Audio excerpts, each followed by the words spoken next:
Hello friends, स्वागत है आपका दिशा क्लासेस वाईपुर में। हम पढ़ रहे थे औसत। औसत के कुछ क्वेश्चन आपको करने के लिए दिए थे। उन क्वेश्चंस में अगर कोई दिक्कत हो तो आप पूछ लो, हम डिस्कस कर लेते हैं। ठीक है, क्वेश्चन नंबर 1 में ही दिक्कत है। चलो ठीक है।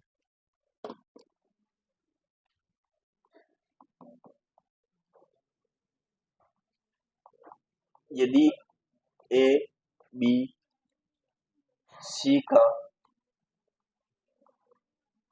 माध्य एम है तथा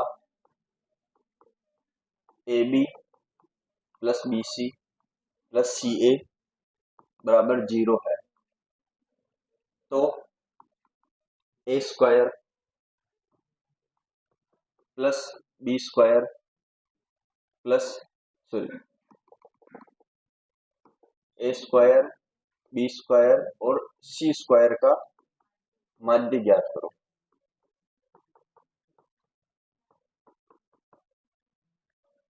ठीक है, दे क्या रखा है, ए बी सी का माध्य है। माध्य यानी औसत होता है, तो औसत कैसे निकालेंगे, ए प्लस बी प्लस सी बटेवा 3 बराबर एम। इसको थोड़ा सोल्व कर लेंगे तो क्या आ जाएगा, ए प्लस बी प्लस सी बराबर 3 इंटू एम। ठीक है, इसको समीकरण 1 का नाम दे देंगे। नेक्स्ट क्या बोल रखा है, ए स्क्वायर बी स्क्वायर और सी स्क्वायर का माध्य अपने को ज्ञात करना है। तो माध्य अगर निकालेंगे तो क्या हो जाएगा, A square plus B square plus C square बटेवा 3, ये अपने को ज्ञात करना है। अब इसका फॉर्मूला क्या होता है, A square plus B square plus C square का, ये अपने को नहीं पता। तो पहले इस वाले समीकरण का स्क्वायर कर देंगे। समीकरण 1 है ये वाली, इसका क्या कर देंगे, स्क्वायर।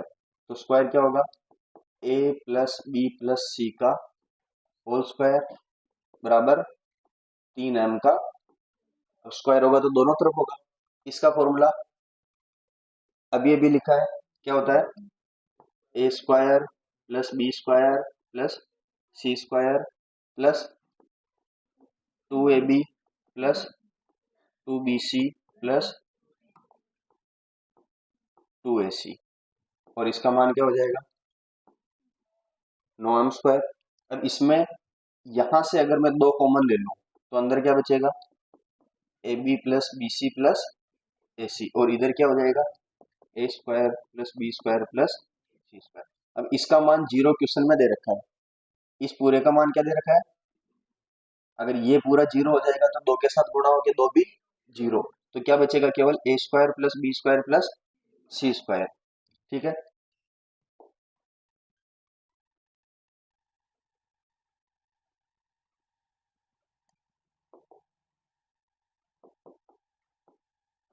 तो इसका मान अगर 0 दे रखा है तो A square plus B square plus C square, इसका मान क्या हो जाएगा, 9m स्क्वायर।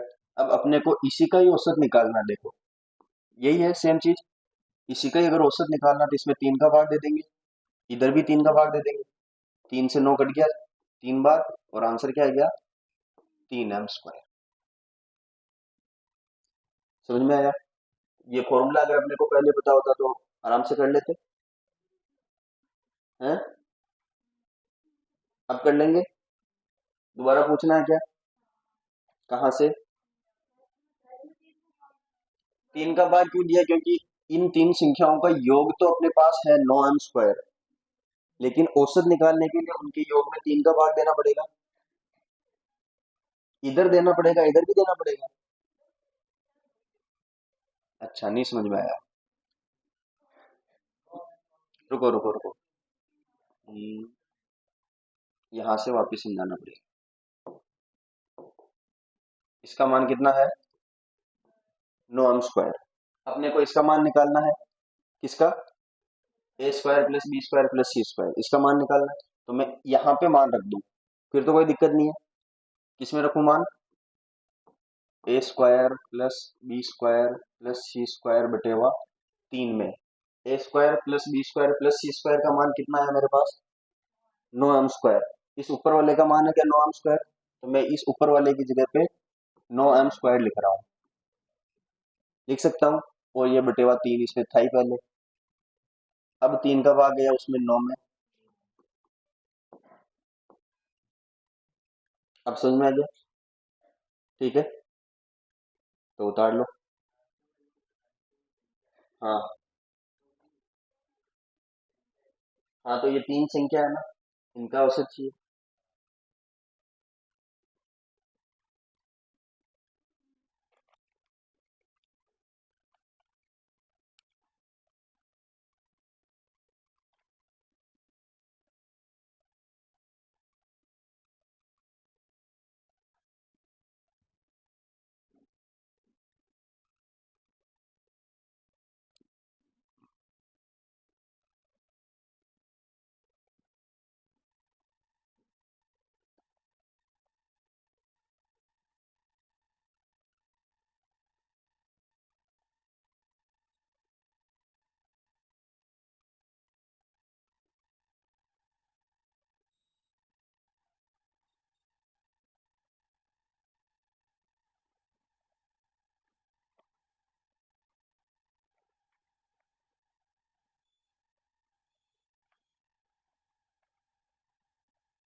ये जो आज क्वेश्चन, इससे पहले वो जो लिखवाए है ना सूत्र, उन सूत्र को याद कर लेना।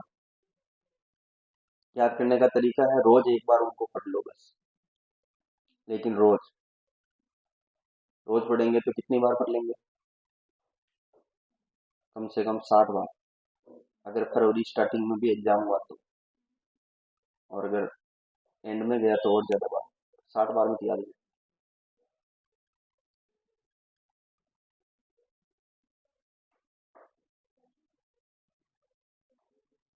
हो जाएंगे याद। सारे नहीं तो कुछ एक तो ही जाएंगे, कुछ एक तो याद नहीं, तो फिर क्या है। उतार लिया,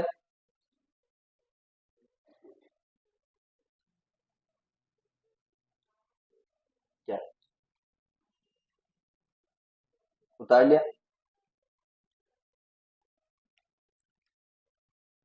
सभी ने उतार लिया क्या।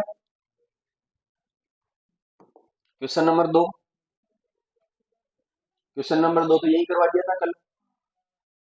क्वेश्चन नंबर 3 सबसे हो गया, नहीं हुआ, कहाँ तक किए, वाह, तब तो सारे बताने पड़े।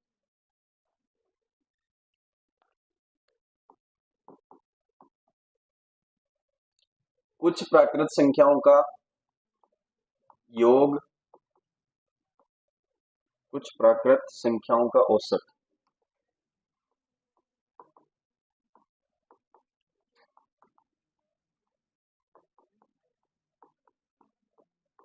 कुछ प्राकृत संख्याओं का औसत कितना दे रखा है, 15 है। यदि पहली संख्या में कितना जोड़ा, 30 जोड़ दिया जाए,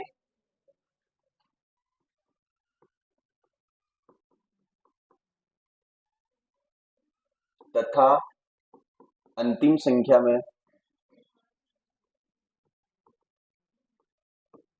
अंतिम संख्या से 5 घटा दिया जाए,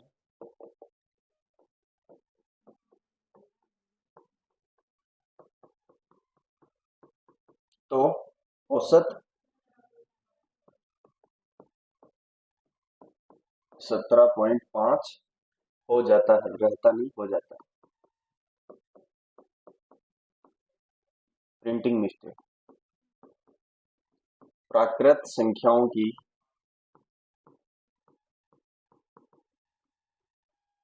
संख्या कितनी है ये अपने को बतानी है।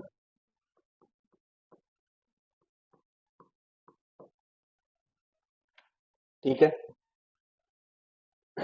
कुछ संख्याएं हैं, इनका औसत कितना दे रखा है 15। तो मान लेते हैं इतनी ये संख्याएं हैं, इनका औसत कितना है 15।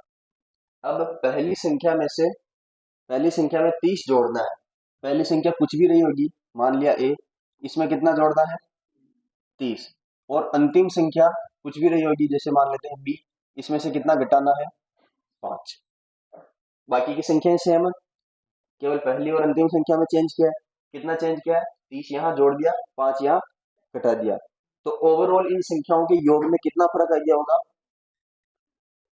सभी संख्याओं में कितना फर्क आ गया, 30 जोड़ के 5 घटा दिया, यानी 25 जुड़ गया सभी संख्याओं में।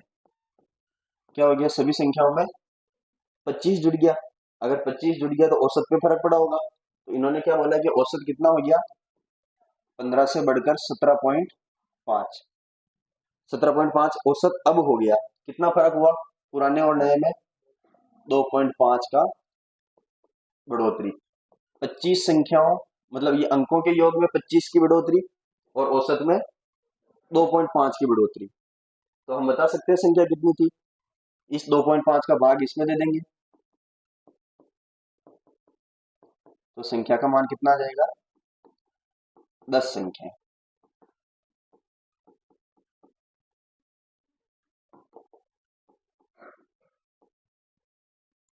ठीक है,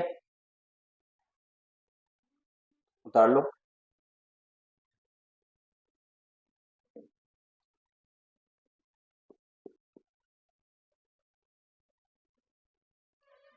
इसका 2.5 का 25 में भाग क्यों लिया, ये पता चल गया क्या।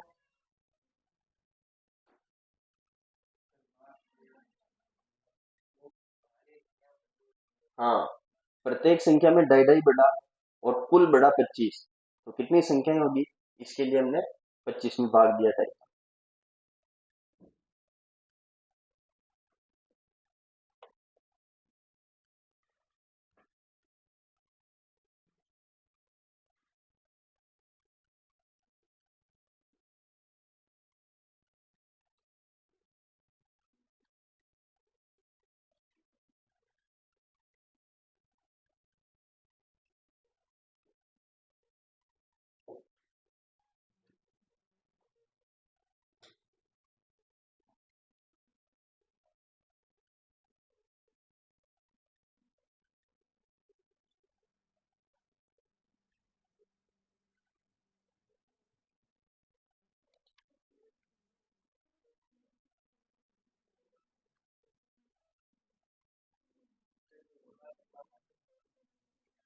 कहाँ से नहीं आया, मेंटली क्लास में प्रेजेंट नहीं है क्या। सभी प्राकृत संख्याओं का योग औसत दे रखा है 15। पहली संख्या में 30 जोड़ा, तो हम यहाँ में पहली संख्या मान लेते हैं ए में 30 जुड़ गया। अंतिम संख्या मान लेते हैं बी, उसमें 5 घटाना है, तो पहली संख्या में 30 जोड़ दिया, अंतिम संख्या में 5 घटा दिया। तो जो भी इनका पहले योग आ रहा होगा, उस योग में कितना फर्क पड़ गया, 25 का। मतलब तेरे पास पहले कुछ पैसे रहे होंगे, उनमें तेरे को किसी ने 30 रुपए दे दिए और 5 रुपए किसी और ने वापिस ले लिया। पहले जितने तेरे पास पैसे थे उसमें कितने का फर्क आ गया, 25 का। ये 25 का फर्क आ गया। तो औसत में कितने का फर्क आ गया, 15 से 17.5 हो गया, मतलब 2.5 की बढ़ोतरी होगी। सीधी बात है कि पैसे बढ़े होंगे तो औसत भी बढ़ा होगा। अब 25 रुपए बढ़ने से औसत में 2.5 की वृद्धि हो गई, तो कितने लोगों में बटे वो 2.5 रुपए, वो अपने को निकालना है। तो 25 में 2.5 का भाग दे देंगे, तो 10। तो 10 संख्याएं होगी जिनमें औसत बढ़ा होगा ढाई ढाई। उतार लिया। क्वेश्चन नंबर 4 नहीं हुआ, हो गया। क्वेश्चन नंबर 5, क्वेश्चन नंबर 4 सभी से हो गया क्या। क्वेश्चन नंबर 5, हो जाएगा। क्वेश्चन नंबर 6, क्वेश्चन नंबर 6 हो जाएगा। क्वेश्चन नंबर 7, क्वेश्चन नंबर 8, 9, 10, ये क्वेश्चन तो लगभग क्लास में ही हो गए होंगे अपने से। 11, 11 बताना है। लगातार धन पूर्णांकों का औसत 26 है, इनमें सबसे छोटा। आसान क्वेश्चन है। क्वेश्चन नंबर कौन सा है ये? 11। 7 लगातार धन पूर्णांकों का औसत 26 है, तो सबसे छोटी संख्या कौन सी है, यही बताना है।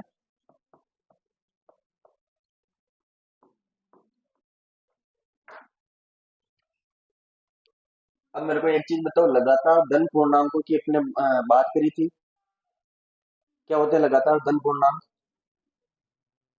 एक से लेके अनंत तक धन पूर्णांक केवल, बाकी जीरो भी पूर्णांक है, माइनस की संख्या भी पूर्णांक है। तो केवल धन पूर्णांकों की बात की है, यानी सारी संख्याएं धनात्मक होनी चाहिए। दूसरी बात, संख्या कितनी है इनकी? 7। और धन पूर्णांकों के बीच का अंतर कितना होता है? लगातार ही संख्याएं हैं, तो एक एक का अंतर है। समझ में आया ना? तो उनके बीच का अंतर समान होता है, तो मैंने क्या बोला था? 7 संख्याएं हैं और उनका अंतर समान है, तो इनका औसत निकालने के लिए क्या कर सकते हैं? एक तो पहली और अंतिम संख्या को जोड़कर 2 का भाग लगा सकते हैं, या तो ऐसा कर सकते हैं, या फिर 7 संख्याएं हैं तो 3 इधर छोड़नी, 3 इधर छोड़नी, और बीच वाली संख्या को क्या बनाना है? औसत। तो इस बीच वाली संख्या का मान क्वेश्चन ने पहले ही दे रखा है कि इसका मान क्या है? 26 है। तो 26 से पहले कौन सी संख्या ये होगी? और पहले 23, सबसे छोटी संख्या 23, सबसे बड़ी संख्या 27, 28 या 29। ठीक है, तो अपने को क्यों छोटी संख्या के बारे में पूछा है? अपना आंसर 23 है। ठीक है, बड़ी संख्या के बारे में पूछता तो 29 हो जाता। अब यहाँ पे केवल धन पूर्णांक है, तो इसी के साथ साथ ही अगर सम संख्याओं के बारे में बात की होती तो गैप कितना हो जाता? 2 2 का। अगर विषम संख्याओं की बात की होती तो भी 2 2 का। हाँ, तो उनका गैप तो 2 है ना, 3 और 5, गैप तो 2 है ना। तो सम संख्याओं का गैप भी 2 2 हो जाता, विषम संख्याओं का भी 2 2 हो जाता। और अगर क्वेश्चन ने अपने हिसाब से कुछ बोल दिया कि सभी संख्याओं के बीच में इतने का गैप है, 3 4 5 कुछ भी अपने हिसाब से, तो उस गैप के हिसाब से भी अपन कर लेंगे। ठीक है,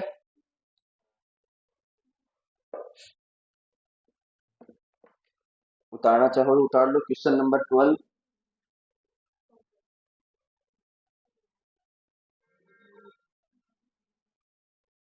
क्वेश्चन नंबर 12 का आंसर क्वेश्चन में लिखा लिखा हुआ है। ठीक है, क्वेश्चन नंबर 13, क्वेश्चन नंबर 13 हो गया क्या? हाँ, आप बताओ, पीछे सबसे लास्ट।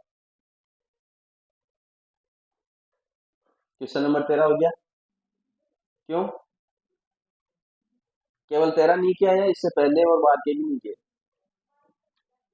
लेकिन 13 नहीं किया, इससे क्या दुश्मनी है? हैं? क्वेश्चन नंबर 13 नहीं है यार, इससे सरल तो क्वेश्चन हो ही नहीं सकता। एक क्वेश्चन हो सकता है इससे सरल, 5वां, बाकी नहीं हो सकता। क्वेश्चन नंबर 13 में बोल रखा है कि 10 संख्याओं का औसत 30 है, यदि सभी संख्याओं में 5 जोड़ दिया जाए तो नया औसत क्या होगा? नए औसत में भी 5 जुड़ेगा, जो पुराना औसत है। हाँ, बस, अब आ गया। ठीक है, क्वेश्चन नंबर 14। क्वेश्चन नंबर 14 अपन ने यही किया था। क्वेश्चन नंबर 14 एक स्क्वायर, दो स्क्वायर से लेकर 10 स्क्वायर तक का औसत फॉर्मूला भी है अपने पास, कर सकते हैं। इनका औसत निकालना है, दो संख्याओं का औसत। क्वेश्चन नंबर 15,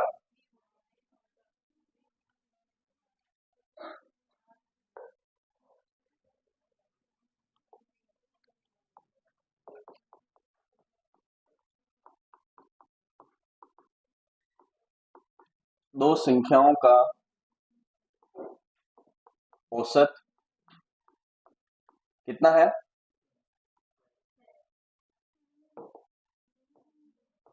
6 है। तो इनके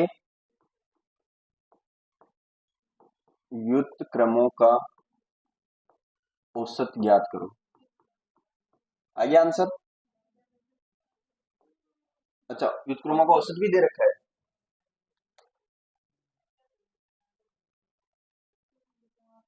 व्युत्क्रमों का औसत 3/16 है। तो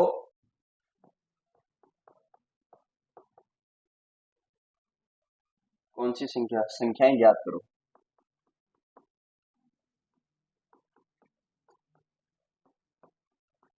अच्छा, ये क्वेश्चन नहीं हुआ क्या, या कैसे न कैसे कर लिया? सबसे अच्छा तरीका तो ऑप्शन रख के देख लो। सबसे अच्छा तरीका क्या है? ऑप्शन रख के देख लो। पहली चीज, 8 और 4 का औसत 6 आ रहा है, तो ये उसमें रख के देख लेंगे। फिर 7 और 5, 3 और 9, मतलब एक ऑप्शन, मतलब ये जो औसत 6 तो सभी का ही आ रहा है, तो केवल उस वाले के लिए अपने को रख के देखना है। ठीक है, तो मान लेते हैं पहली संख्या क्या है, ए, और दूसरी संख्या क्या है, बी। इन दोनों का अगर औसत निकालेंगे तो क्या आ जाएगा? 6। ठीक है, इसको थोड़ा सोल्व कर लेंगे। तो ए प्लस बी का मान क्या होना चाहिए? 12। ठीक है, अब इनके व्युत्क्रमों का औसत, व्युत्क्रम क्या होता है? ए का व्युत्क्रम 1/a, बी का व्युत्क्रम 1/b। इन दोनों का क्या करना है? औसत लेना है। तो इन दोनों का औसत भी ऐसे ही लेंगे, दोनों को जोड़कर 2 का भाग देंगे। ठीक है, कितना दे रखा है?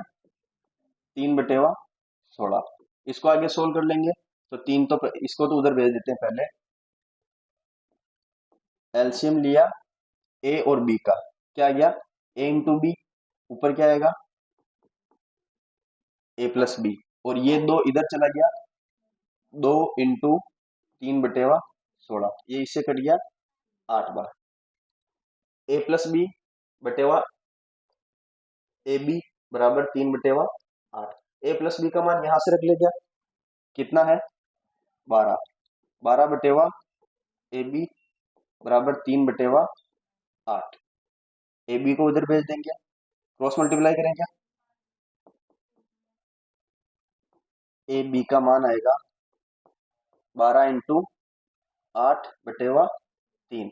3 को इससे काट दिया 4 बार, तो ए बी का मान 8 है। दोनों का गुणा क्या आ गया?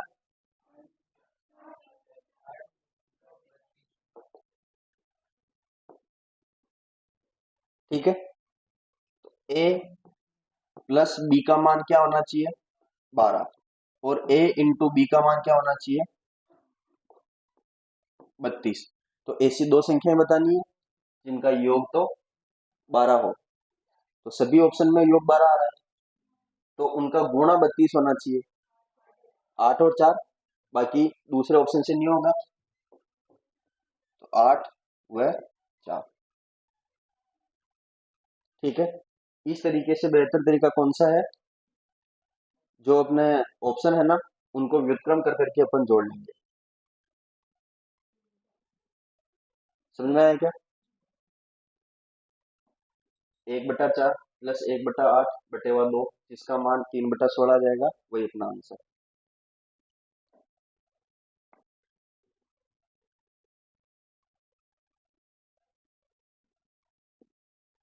हम्म, कैसे? हम्म, अंतर होगा तो ये संख्या आ गई ना। हाँ, दूसरी तो और कोई संख्या पॉसिबल ही नहीं है ना, जिनका योग ही है गुणा ही है।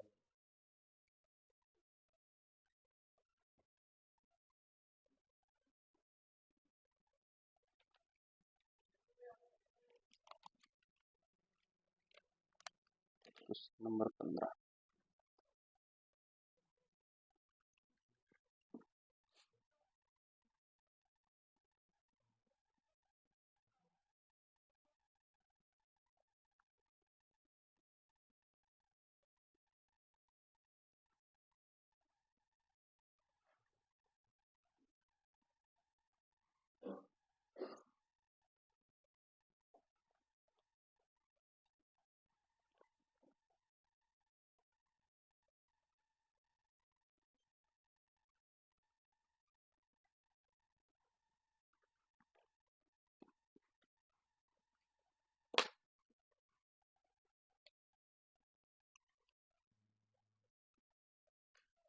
ये जो तरीका है ना, इसको एक्चुअल में करने का तरीका तो द्विघात समीकरण से है, लेकिन द्विघात समीकरण में भी अपन वही करेंगे, दो संख्याओं का गुणा इतना होना चाहिए, दो संख्याओं का योग इतना होना चाहिए।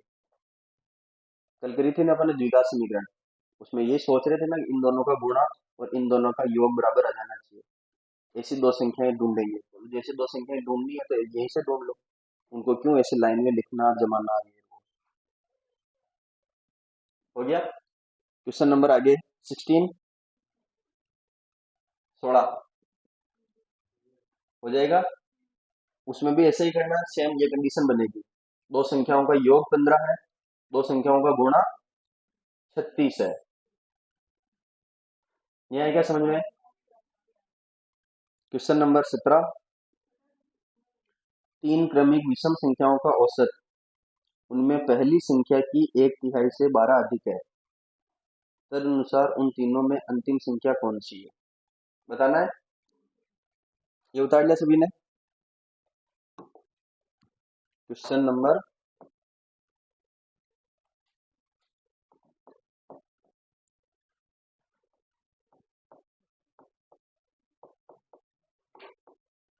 3 क्रमिक विषम संख्याओं का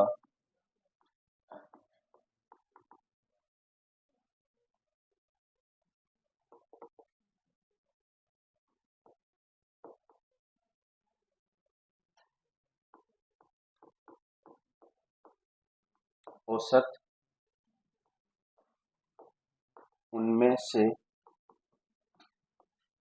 पहली संख्या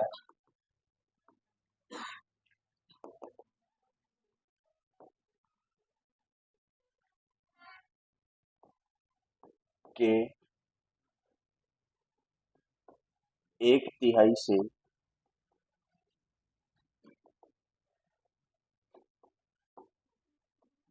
12 अधिक है।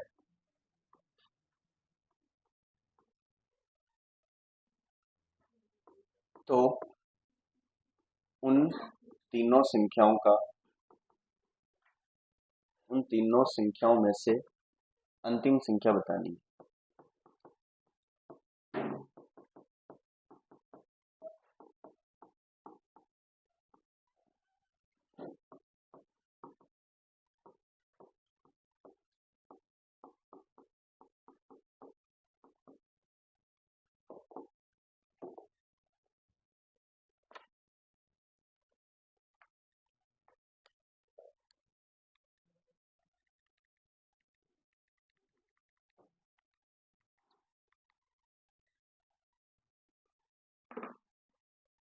3 क्रमिक विषम संख्या है, इन तीनों का औसत जो भी आएगा वो पहली जो संख्या होगी उसके एक तिहाई से 12 अधिक है। तो पहले इसको जमा लेंगे, क्रमिक विषम संख्या है तो पहली विषम संख्या मान लेते हैं x। पहली विषम संख्या क्या है, अगर x है तो दूसरी क्या हो जाएगी, दूसरी हो जाएगी x+2 और तीसरी x+4। अपने को अंतिम संख्या निकालनी है तो x का मान आएगा उसमें 4 जोड़ देंगे। इन तीनों का क्या करना है, औसत लेना है। x plus x plus 2 plus x plus 4, इन तीनों का औसत। ये हो गया औसत। किसके बराबर है? पहली संख्या कौन सी है? एक्स, इसका 1/3 इससे 12 अधिक है। बस जो क्वेश्चन ने बोला हमने जमा दिया। अब सोल्व करना है, एक्स का मान निकाल लेंगे। एक्स एक्स एक्स, कितने एक्स हो गए? 3x plus 6, 3x plus 6/3। इधर क्या है? x/3 plus 12। तो ये अगर इसमें इसमें 3 कॉमन ले लो, ऊपर से 3 कॉमन ले लो तो नीचे से 3 ऊपर से 3 कट जाएगा क्या? अगर कट गया तो ऊपर क्या बचेगा? x प्लस 2 बराबर x/3 प्लस 12। अब इस 2 को उधर भेज दूं, x/3 को इधर लेके आ जाऊं, तो x माइनस x/3 बराबर 12 माइनस 2। इसको सोल्व कर लेंगे तो क्या बनेगा? ये 2x/3 का मान 10। इससे ये कटेगा 5 बार और 5 ऊपर जाएगा तो क्या बनेगा? x बराबर 5 इंटू 3 15। पहली संख्या 15, दूसरी संख्या 17, तीसरी संख्या 19। ठीक है, तो तीसरी संख्या का मान क्या आ जाएगा? 15 प्लस 4 बराबर 19।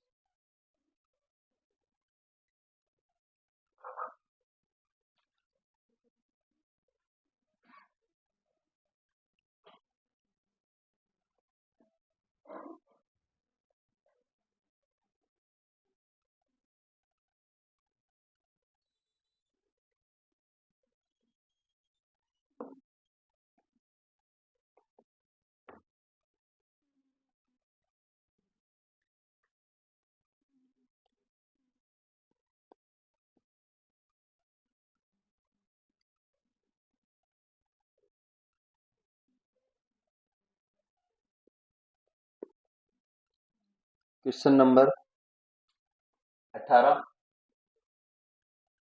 हो जाएगा। क्वेश्चन नंबर 19, 18 नहीं हुआ। अब आपके वाले तरीके से भी नहीं हुआ।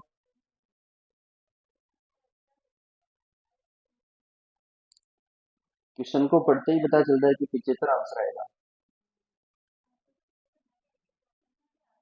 ऑप्शन से कैसे आ रहा है? चलो इसको वापस समझा देते हैं अच्छे से। ये उतार लिया सभी ने?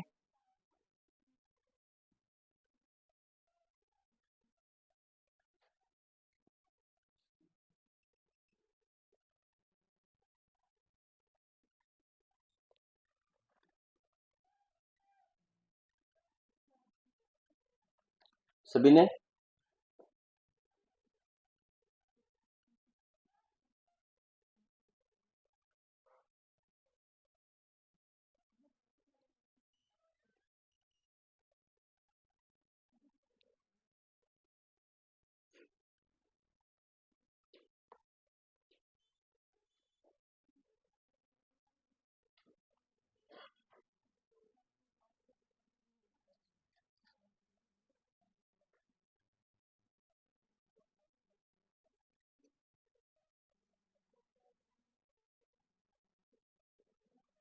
उतार लिया सभी ने? इधर उतार लिया? क्या कर रहे हो? क्वेश्चन नंबर कौन सा?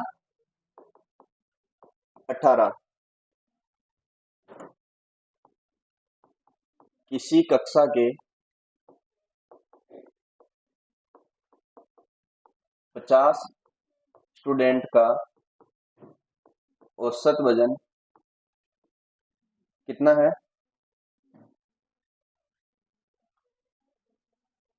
अच्छा, केवल औसत विद्यार्थी दे रखा है।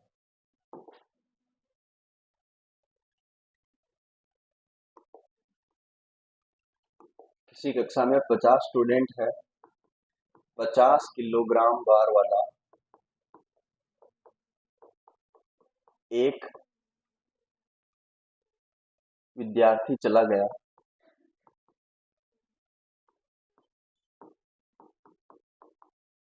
तथा एक नया विद्यार्थी आ गया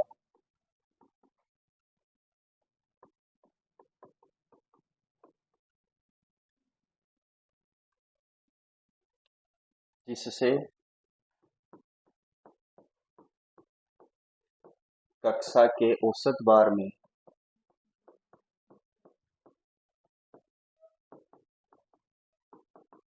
कितने की वृद्धि हो गई? 1/2 किलोग्राम की वृद्धि हो गई। तो नए विद्यार्थी का भार ज्ञात करो।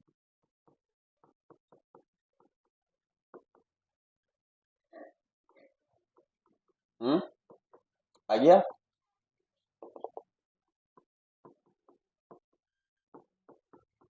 देखो क्वेश्चन में क्या बोल रहा है, 50 स्टूडेंट है, 50 स्टूडेंट्स हैं, इनमें 50 किलोग्राम वजन वाला एक विद्यार्थी चला गया। मतलब जो भी इन सभी स्टूडेंटों का जो टोटल वजन होगा उसमें कितने की कमी हो गई? टोटल में 50 की कमी हो गई। अगर टोटल में 50 की कमी हो गई तो इनके औसत में कितने की कमी हुई होगी?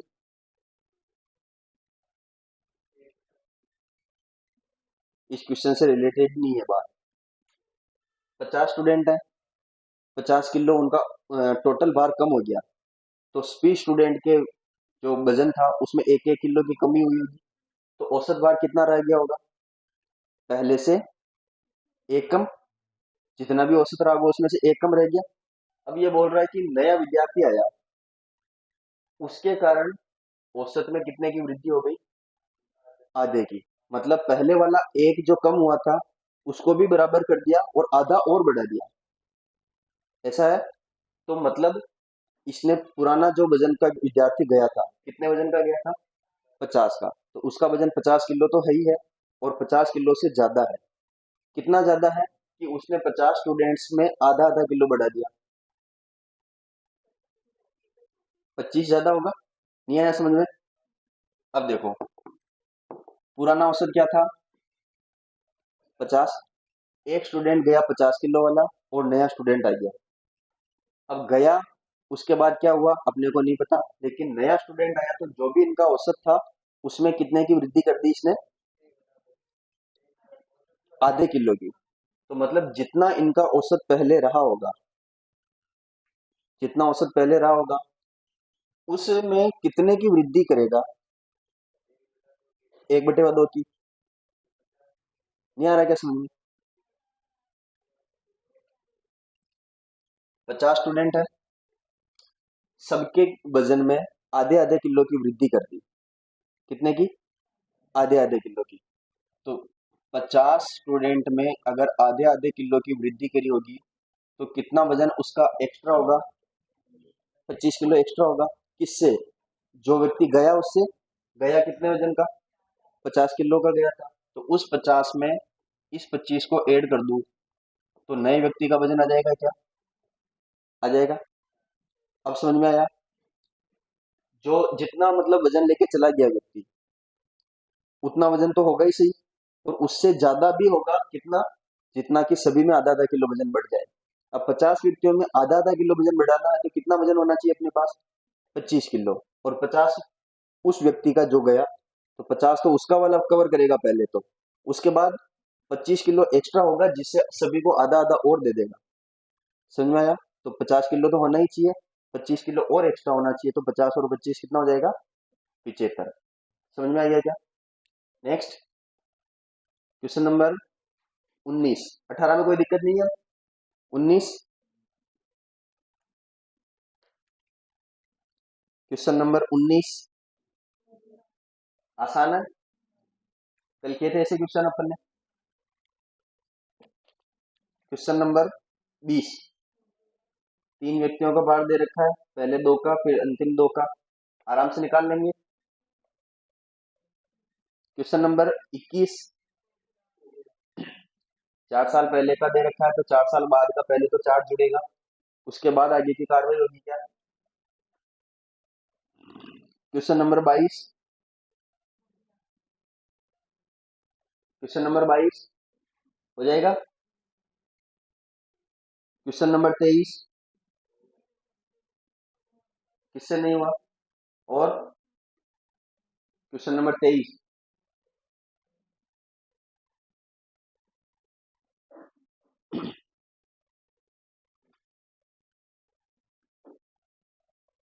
औसत प्लस प्रतिशत।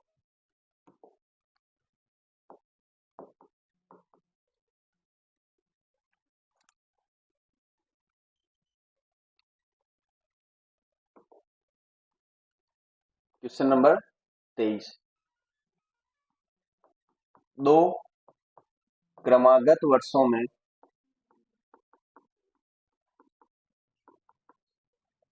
एक विद्यालय के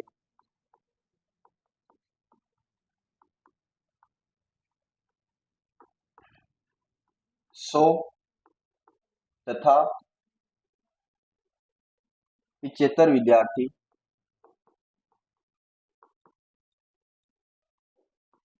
अंतिम परीक्षा में बैठे।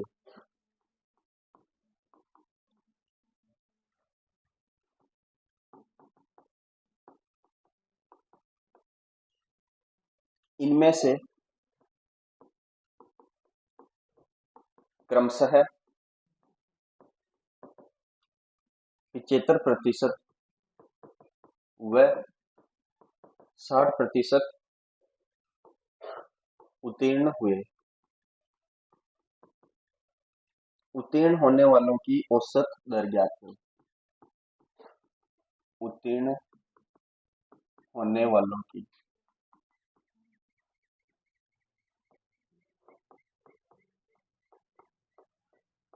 औसत दर ज्ञात करें।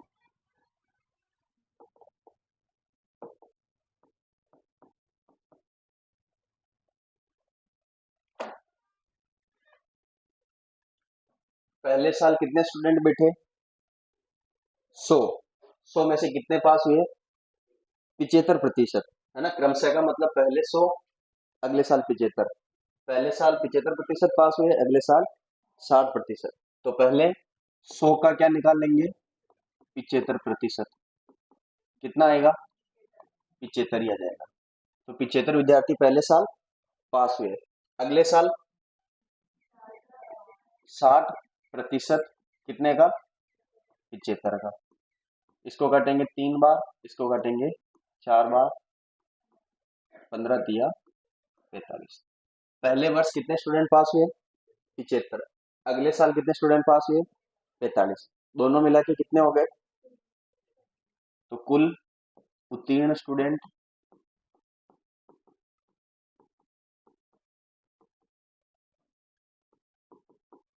75 प्लस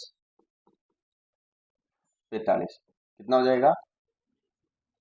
120। ठीक है, ये 120 कुल है। तो कुल स्टूडेंट कितने पहले? 175 में से 120 का या तो अभी प्रतिशत निकाल लो या थोड़ी देर बाद में निकाल लो। तो पहले इनका औसत निकालने, क्या औसत कितना आ जाएगा? 120 बटेवा 60, और 60 को 175 से निकालेंगे तो कितना है?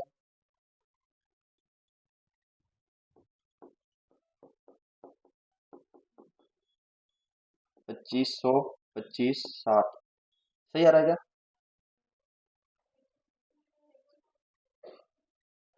दोनों विद्यार्थियों का उत्तीर्ण होने वाले का औसत दर ही तो ज्ञात करनी है। अच्छा, ठीक है, ठीक है।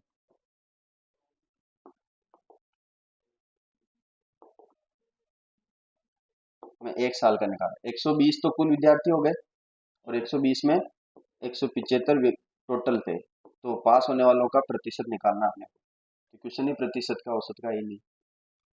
25 से काटा 4 बार, 25 से काटा 7 बार, 480 बटेवा 7। 70 से थोड़ा सा कम, 68 से ही 4/7।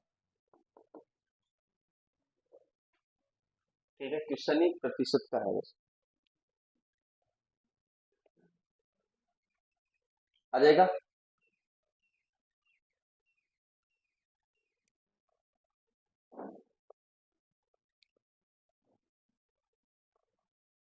Question number 24।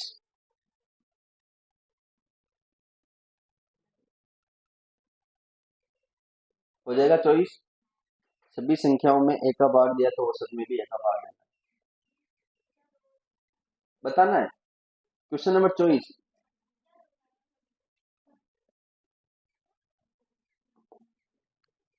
Question number 24।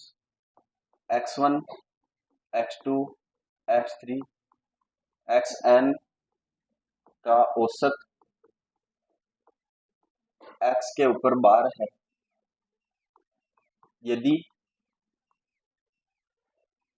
x1 बटा a, x2 बटा a, x3 बटा a, xn बटा a का औसत क्या होगा।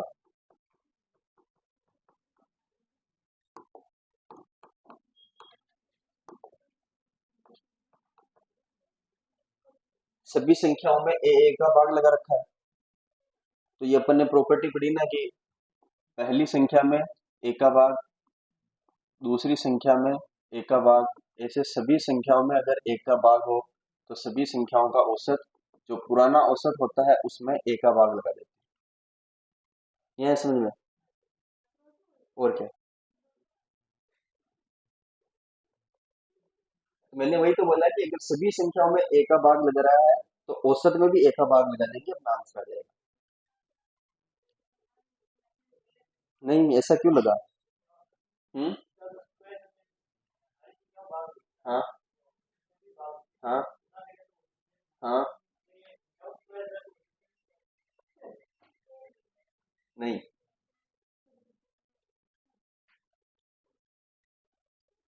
इस चीज पे आप घर पे करके देखना है। 1 से 5 अंक की संख्या लेना, उनका औसत निकालना, 3 आएगा।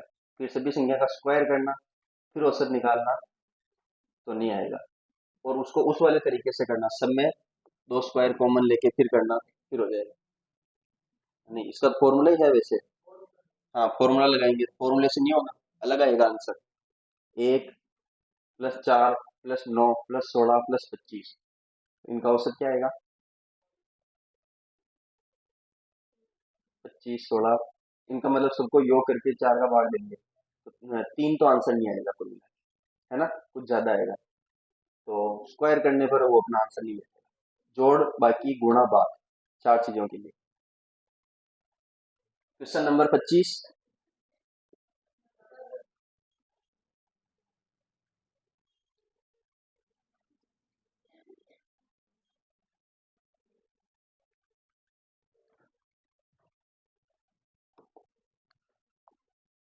क्वेश्चन नंबर 25 क्या बोल रहा है।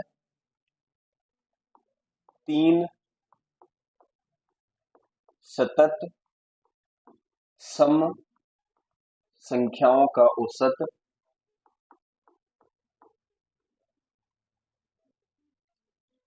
उसके बाद की सम संख्याओं का औसत और उसके बाद की कितनी, 2 या 3, 2 सतत सम संख्याओं का है, सतत सम संख्याओं के औसत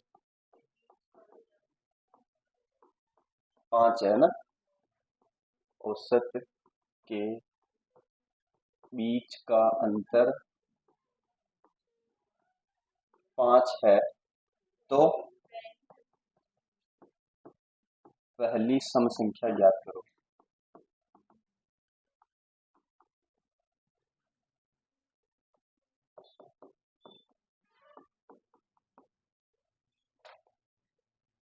तीन सतत सम संख्याएं हैं। 3 सतत सम संख्याओं में अगर पहली संख्या x है तो उसके आगे वाली संख्या क्या होगी, x + 2, उसके आगे वाली x + 4। ये तो हो गई शुरुआत की 3 सतत संख्याएं, ठीक है। इनका औसत निकालेंगे तो क्या आ जाएगा,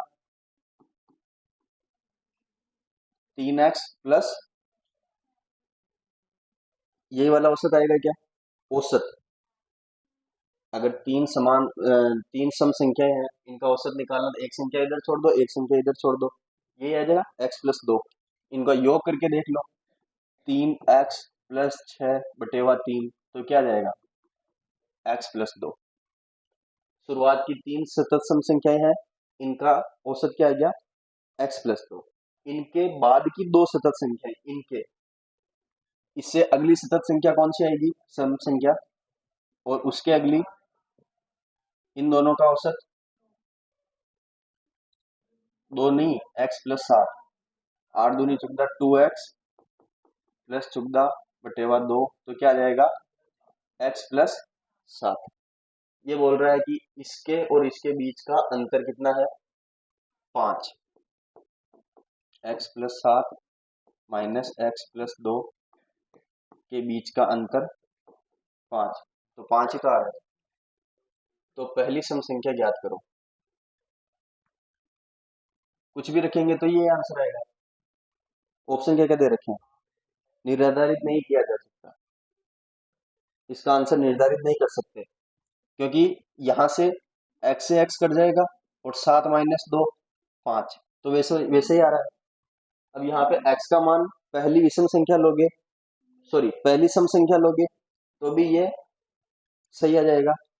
ये 50वीं सम संख्या लोगे तो भी ये सही हो जाएगा। 100वीं सम संख्या लोगे तो भी ये सही हो जाएगा। मतलब इससे अपन एग्जैक्ट आंसर निर्धारित नहीं कर सकते। समझ में आ गया ना। x का मान कुछ भी रखोगे तो ये वाली चीज तो फिक्स है, इसमें x वगैरह तो कुछ बचा ही नहीं। मतलब इधर भी 7 माइनस 2 5 है, इधर भी 7 माइनस 2 5 है, 5 के बराबर 5 आ गया, मतलब यहाँ पे कुछ भी रखो ये 5 के बराबर 5 ही आएगा हमेशा। ठीक है, तो इसमें क्या कर सकते हैं अपन, निर्धारित नहीं कर सकते। आंसर यही आ रहा है क्या, 25 का सी ऑप्शन। ठीक है, तो यही आंसर है इसका। क्वेश्चन नंबर 26, क्वेश्चन नंबर 26 हो गया।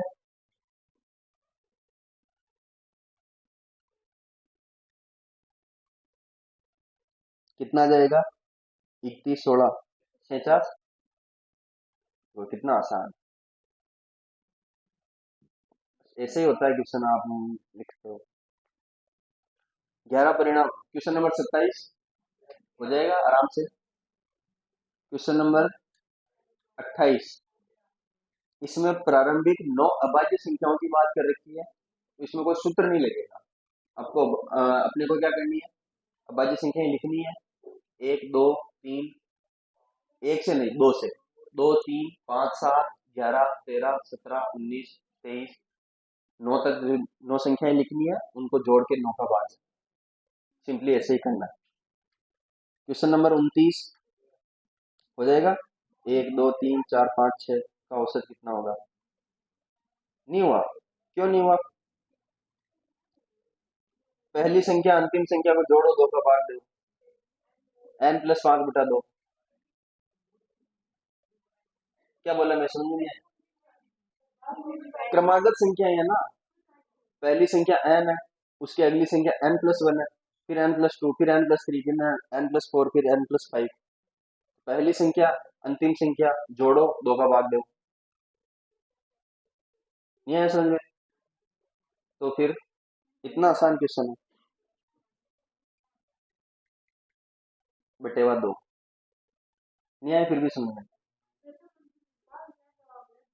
पहली संख्या और दूसरी संख्या भाग देना ही नहीं है ना, 5/2 ही लिखना है, ऑप्शन नहीं देखेगा।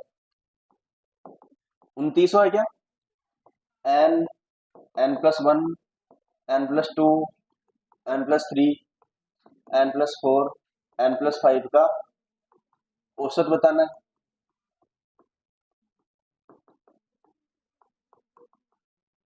अब इनका औसत बताना है, सभी संख्याओं में समान अंतर है क्या, एक एक का अंतर है, यहाँ से यहाँ तक एक, फिर एक, सभी में एक एक का अंतर है। जब समान अंतर होता है तो क्या बताया, या तो पहला इन दोनों का योग कर लो और फिर 2 का भाग दे दो। तो पहले तो आ गई n, फिर आ गई n+5 और इनमें देना है 2 का भाग, तो n और n कितना हो जाएगा, 2n+5/2। इस 2 का भाग 2n में देंगे तो 2 से 2 कट जाएगा, n बचेगा, 5 में 2 का भाग देंगे तो 5/2 बच जाएगा। नहीं आया समझ में, अगर ऐसे नहीं करना है तो संख्याएं गिनो कितनी है, 6 संख्याएं हैं, 6 संख्याएं हैं, तो दो संख्याएं इधर छोड़ दो, दो संख्याएं इधर छोड़ दो, और बीच वाली दोनों संख्याओं को जोड़ के 2 का भाग दे दो, तो भी ये आएगा n और n 2n, 2 और 3 5, ये भाग तो देना पड़ेगा, और देना भी थोड़ी है, 5/2 लिखना है केवल। अरे तो पहले ऑप्शन को भी तो देखो एक बार कि उसमें क्या पूछ रहा है। इसमें तो 2n+5 √3, ये देख के दिमाग खराब हो गया, और पता नहीं किस बार आंसर आएगा इसका। हाँ, अंडर रूट वाला। क्वेश्चन नंबर 30 हो गया, क्वेश्चन नंबर 30 हो गया क्या? तो क्वेश्चन नंबर 30 तक तो सभी ने किए हैं, आगे के 25 26 क्वेश्चन कल डिस्कस कर लेंगे, ठीक है? तो आज के लिए इतना ही, थैंक यू।